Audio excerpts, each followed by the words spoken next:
হাল্যান্ডের একই বোকামি, নিশ্চিত জেতা ম্যাচ হাতছাড়া নরওয়ের। বেলিংহামের জাদুতে অবিশ্বাস্য জয় ইংল্যান্ডের। দর্শক, ফুটবল মাঠে অতিরিক্ত আগ্রাসন আর অতি পাকনামি যে কত বড় সর্বনাশ ডেকে আনতে পারে, আর্লিং হাল্যান্ড আজ সেটাই চোখে আঙুল দিয়ে দেখিয়ে দিলেন। একটা নিশ্চিত জয়, একটা দুর্দান্ত কামব্যাক, সবকিছু মুহূর্তের মধ্যে ধূলিসাৎ হয়ে গেল শুধু হাল্যান্ডের এক মুহূর্তের বোকামি আর অসাবধানতার কারণে। গোলটি তার পা থেকে আসেনি, তিনি অ্যাসিস্টও করেননি, এমনকি ওই গোলের সাথে তার বিন্দুমাত্র সম্পৃক্ততা ছিল না। তারপরও বিনা কারণে প্রতিপক্ষের খেলোয়াড়কে ধাক্কা দিয়ে ফেলে নরওয়ের মহামূল্যবান দ্বিতীয় গোলটি বাতিল করালেন তিনি। হাল্যান্ডের এই অপরিণামদর্শী ভুলে নরওয়ে শুধু গোলই হারায়নি, পুরো ম্যাচটাই যেন ইংল্যান্ডের হাতে তুলে দিয়েছে। দ্বিতীয়ার্ধে যখন নরওয়ে তাদের দ্বিতীয় গোলটি করে লিড নেওয়ার আনন্দে ভাসছিল, ঠিক তখনই শুরু হয় ভিএআর নাটক। রেফারি মনিটরে দেখতে পান গোল হওয়ার ঠিক আগ মুহূর্তে আর্লিং হাল্যান্ড সম্পূর্ণ অপ্রয়োজনীয়ভাবে ইংল্যান্ডের একজন খেলোয়াড়কে অত্যন্ত বাজেভাবে ধাক্কা দিয়ে ফেলে দিয়েছেন। গোলটিতে হাল্যান্ডের কোনো ভূমিকাই ছিল না, অথচ তার ওই অবৈধ ফাউলের কারণে রেফারির সাথে সাথে গোলটি বাতিল ঘোষণা করেন।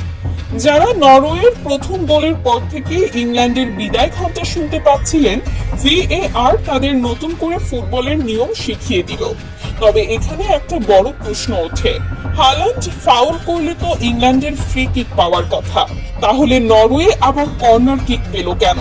ভিএআর চেকে দেখা যায় ফাউলটি বল খেলার পজিশনে আসার আগেই হয়েছিল, তাই রেফারি ফিফার নিয়ম অনুযায়ী ফাউলের বদলে নরওয়েকে পুনরায় কর্নার কিক নেওয়ার নির্দেশ দেন। এই সিদ্ধান্তে ইংল্যান্ডের খেলোয়াড়রা চরম ক্ষুব্ধ হলেও সেই কর্নার থেকে নরওয়ে আর কোনো বিপদ ঘটাতে পারেনি। ম্যাচের শুরু থেকেই ফেভারিট ইংল্যান্ডের বিপক্ষে স্রোতের বিপরীতে দারুণ ফুটবল খেলছিল নরওয়ে। ম্যাচের ৩৬তম মিনিটে দুর্দান্ত এক শটে বল জালে চড়িয়ে নরওয়েকে ১-০ ব্যবধানে এগিয়ে দেন আন্দ্রেস। ইংল্যান্ড কি পারবে এর জবাব দিতে? এই প্রশ্নের উত্তর দিতে খুব বেশি সময় নেননি জুট বেলিংহাম। প্রথমার্ধের যোগ করা সময়ের একদম শেষ মুহূর্তে দারুণ এক গোল করে ইংল্যান্ডকে ১-১ সমতায় ফিরিয়ে বিরতিতে নিয়ে যান এই তারকা মিডফিল্ডার। হাল্যান্ডের ভুলের কারণে দ্বিতীয় গোল বাতিল হওয়ার পর নরওয়ে মানসিকভাবে বেশ পিছিয়ে পড়ে, আর এই সুযোগটাই শতভাগ কাজে লাগায় ইংল্যান্ড। ম্যাচ গড়ায় অতিরিক্ত সময়ে। ম্যাচের ৯৩তম মিনিটে মর্গান জজার্সের নেওয়া একটি বুলেট গতির দূরপাল্লার শট নরওয়ের গোলরক্ষক কোনো মতে আটকে দেন, কিন্তু বলটি গ্লাভস বন্দি করতে পারেননি।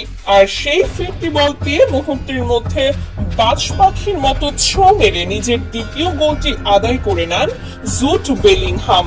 এই গোলেই ২-১ ব্যবধানে লিড নেয় ইংল্যান্ড। ম্যাচের একদম শেষ দিকে ইংল্যান্ডের সামনে ব্যবধান ৩-১ করার সুবর্ণ সুযোগ এসেছিল। রেফারি প্রথমে ইংল্যান্ডের পক্ষে পেনাল্টির বাঁশি বাজান, কিন্তু আবারও দৃশ্যপটে হাজির হয় ভিএআর।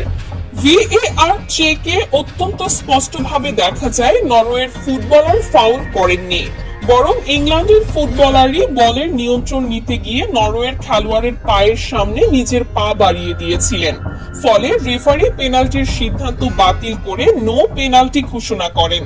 সব মিলিয়ে আর্লিং হাল্যান্ডের ওই এক মুহূর্তের বোকামি আর জুট বেলিংহামের অবিশ্বাস্য পারফরমেন্স, এই দুইয়ে মিলে ইংল্যান্ড পেয়ে গেল এক মহাকাব্যিক জয়, আর নরওয়েকে মাঠ ছাড়তে হলো একরাশ হতাশা আর আক্ষেপ নিয়ে।